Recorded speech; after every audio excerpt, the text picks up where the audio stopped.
রাজ্যে ভোট পরবর্তী হিংসার অভিযোগ, বিজেপি নেতা কর্মীদের নিরাপত্তার আর্জি জানিয়ে হাইকোর্টের দ্বারস্থ বিরোধী দলনেতা শুভেন্দু অধিকারী।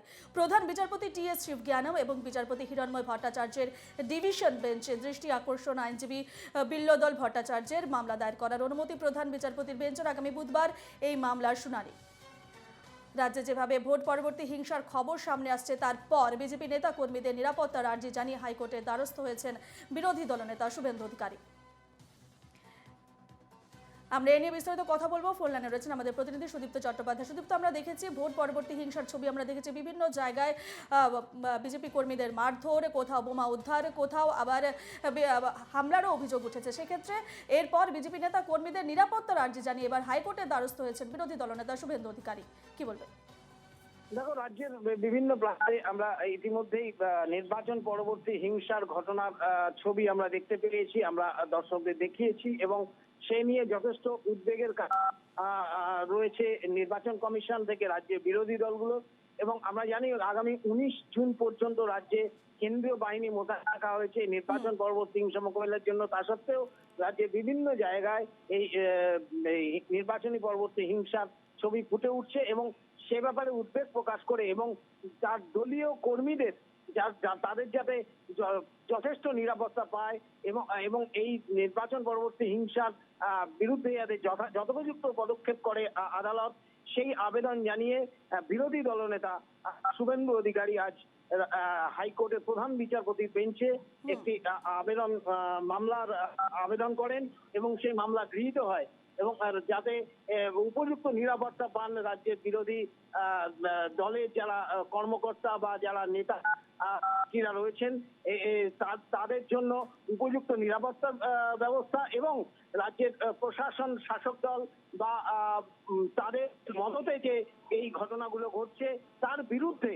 উপযুক্ত ব্যবস্থা গ্রহণের আবেদন জানিয়ে বিরোধী দলনেতা শুভেন্দু অধিকারী আদালতের দ্বারস্থ হয়েছেন। হাইকোর্টের প্রধান বিচারপতির বেঞ্চে তিনি মামলা দায়ের করেছেন, সেই মামলা গৃহীত হয়েছে এবং বুধবার দিন এই মামলার শুনানি হবে। বেশ বেশ সুদীপ্ত, তোমাকে ধন্যবাদ জানাচ্ছি। আমরা যেমনটাই জানিয়ে আসছি যে রাজ্যে ভোট পরবর্তী হিংসার অভিযোগ আমরা দেখিয়ে এসেছি একের পর এক হিংসার ছবি, কখনো বিজেপি কর্মীদের মারধর, কখনো বাড়ি ভাঙচুর, কখনো বা বোমা উদ্ধারের ঘটনা আমরা দেখেছি। এরপর বিজেপি নেতা কর্মীদের নিরাপত্তা আর্জি জানিয়ে হাইকোর্টের দ্বারস্থ বিরোধী দলনেতা শুভেন্দু অধিকারী। আমরা ফোন লাইনে পেয়ে গেছি তৃণমূল নেতা শান্তনু সেনকে। শান্তনুবাবু, এনকেটিভি বাংলায় স্বাগত। শান্তনুবাবু, ভোট পরবর্তী হিংসার ছবি আমরা প্রতিনিয়ত দেখে আসছি এবং এবার বিজেপি নেতা কর্মীদের নিরাপত্তার আর্জি জানিয়ে হাইকোর্টের দ্বারস্থ হয়েছেন বিরোধী দলনেতা শুভেন্দু অধিকারী।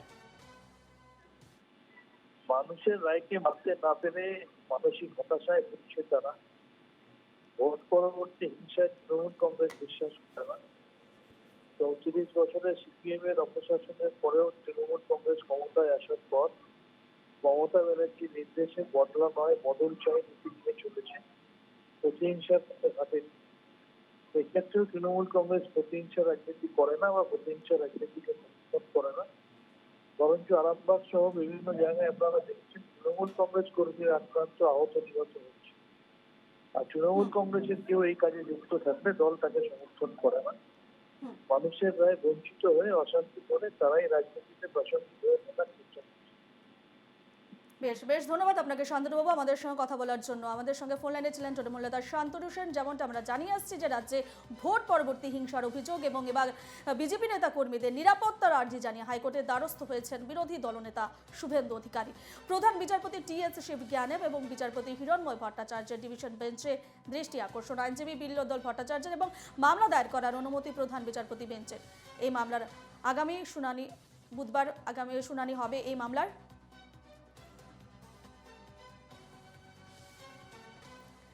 আমরা ফোন লাইনে পেয়ে গেছি কংগ্রেস নেতা সৌম্য আচরাইকে। সৌম্যবাবু, এনকেটিভি বাংলার স্বাগত। সৌম্যবাবু, রাজ্যে ভোট পরবর্তী হিংসার ছবি আমরা দেখে আসছি দিনের পর দিন এবং এবার বিজেপি নেতা কর্মীদের নিরাপত্তার আর্জি জানিয়ে হাইকোর্টের দ্বারস্থ হয়েছেন বিরোধী দলনেতা শুভেন্দু অধিকারী। এখন আমার সাথে তাদের রাজনৈতিক বিরোধ থাকতে পারে, 1000% বিরোধ থাকতে পারে, কিন্তু ভোট পরবর্তী হিংসা তো সাংঘাতিক একটা আকার নিয়েছে বাংলায়। প্রতিবারই একই ঘটনা।